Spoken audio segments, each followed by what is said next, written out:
कभी कभी जिंदगी हमें इतना तोड़ देती है कि जीने की उम्मीद भी छोड़ देनी पड़ती है। लेकिन एक चीज है जो अगर ना टूटी तो इंसान कुछ भी कर सकता है, और वो है उसकी सोच। इंसान की सोच ही वो बीज है जिससे जिंदगी की फसल उगती है। अगर सोच सकारात्मक हो तो पत्थर भी रास्ता बन जाते हैं, लेकिन अगर सोच हार मान जाए तो रास्ते के फूल भी कांटों जैसे चुभते हैं। एक आदमी फुटपाथ पर बैठा था, बाल बिखरे हुए, कपड़े मैले, शरीर पर महीनों से न नहाने की परतें जमी थी और हाथ में एक फटा हुआ कटोरा था। आंखें थकी हुई थी, चेहरा झुका हुआ था और आत्मा जैसे कहीं बहुत पीछे छूट चुकी थी। लोगों का आना जाना जारी था, पर किसी की नजर उस पर नहीं पड़ती। सबके लिए वो महज एक और भिखारी था। इस शहर के गुमनाम चेहरों में एक और चेहरा। वो भिखारी था, नाम था रघु। पूरा नाम रघुनाथ प्रसाद। लेकिन अब कोई उसे इस नाम से नहीं बुलाता था। अब वो सिर्फ रघु भिखारी था। दिन भर वो बस भीख मांगता और रात को फुटपाथ पर सो जाता। गर्मी में धूप की तपन, सर्दी में ठंडी हवाएं और बरसात में भीगते हुए तन को सिकोड़ लेना, यही उसकी दिनचर्या थी। भूख अब तक आदत बन चुकी थी। एक वक्त का खाना मिल गया तो भगवान का शुक्र, नहीं मिला तो खाली पेट लेकर सो जाना उसकी नियति बन चुकी थी। लेकिन किसी को नहीं पता था कि रघु की जिंदगी हमेशा ऐसी नहीं थी। कुछ साल पहले रघु एक फैक्ट्री में काम करता था। कपड़ा मिल में मशीन ऑपरेटर था। बहुत मेहनती था, वक्त का पाबंद और ईमानदार। सभी सीनियर उसे पसंद करते थे। महीने की तनख्वाह से अपनी माँ की दवा, छोटे भाई की पढ़ाई और घर का किराया भरता था। ज्यादा नहीं था, पर जितना था उसमें खुश था। रघु हर सुबह जल्दी उठता, माँ के लिए चाय बनाता, भाई को स्कूल भेजता और फिर खुद काम पर जाता। उसका सपना था कि उसका भाई एक दिन इंजीनियर बने और वो माँ को हर वो चीज दे सके जो उन्होंने अपनी जिंदगी में कभी नहीं देखी। फिर एक दिन सब कुछ बदल गया। फैक्ट्री में एक बड़ा हादसा हुआ। शॉर्ट सर्किट से आग लग गई, पूरी बिल्डिंग जल गई, मशीनें राख हो गईं और मालिक ने बिजनेस समेट लिया।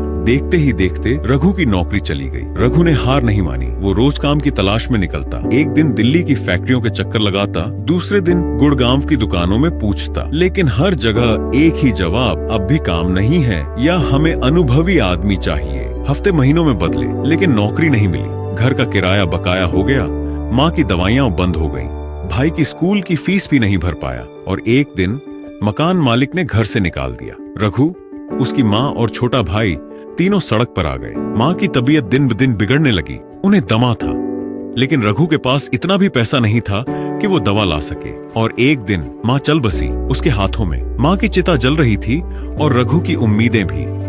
उसके बाद उसका भाई गुम हो गया, शायद किसी अनाथालय या ट्रेन में चढ़कर कहीं चला गया। रघु के पास अब कुछ भी नहीं था, न घर, न परिवार, न सपना। बस बचा था तो एक टूटा हुआ इंसान।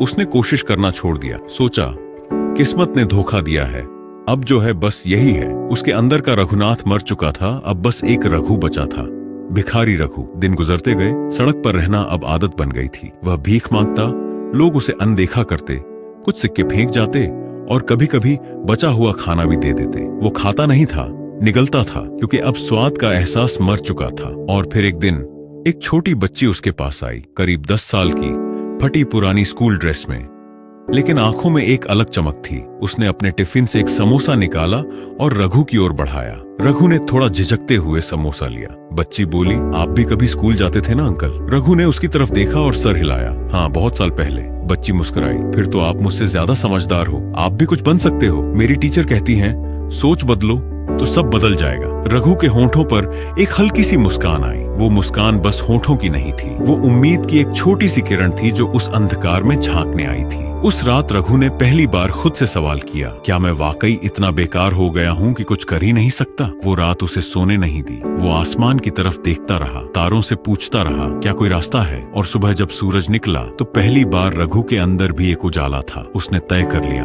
अब मैं भीख नहीं मांगूंगा, कुछ भी करूंगा, लेकिन खुद की मेहनत से खाऊंगा। रघु ने एक चाय वाले से बात की। कहा, भाई मुझे काम चाहिए, मैं झाड़ू लगाऊंगा, बर्तन धोऊंगा, कुछ भी करूंगा। चाय वाले ने पहले शक से देखा, फिर उसकी आंखों की सच्चाई को पहचान लिया। उसने कहा, कल सुबह 6 बजे आ जाना। अगले दिन रघु वहां वक्त से पहले पहुंच गया। उसने पूरे मन से झाड़ू लगाई, बर्तन धोए और ग्राहकों को पानी दिया। 2 दिन बाद ही चाय वाले ने कहा, रघु तू मेहनती है, टिके रहना। रघु ने मेहनत को अपना धर्म बना लिया।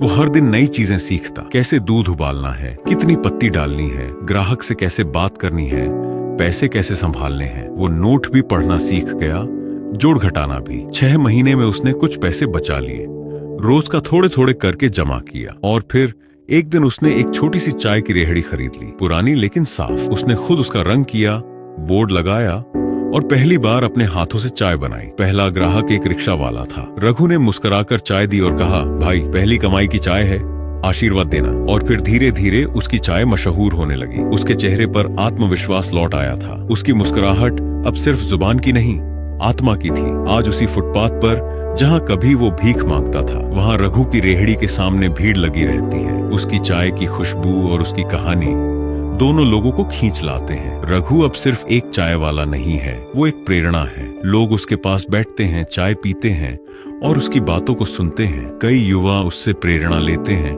और वो सबको एक ही बात कहता है, फर्क बस सोच का होता है।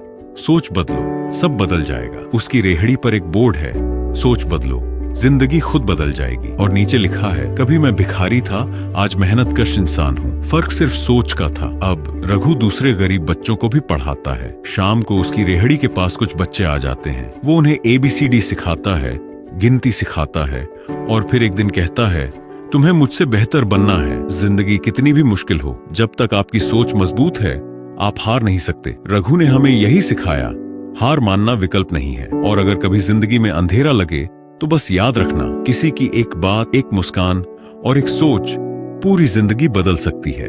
अगर आपको ये कहानी प्रेरणादायक लगी हो तो कमेंट करें, मैं अपनी सोच बदलूंगा। और ऐसी ही कहानियों के लिए जुड़े रहिए।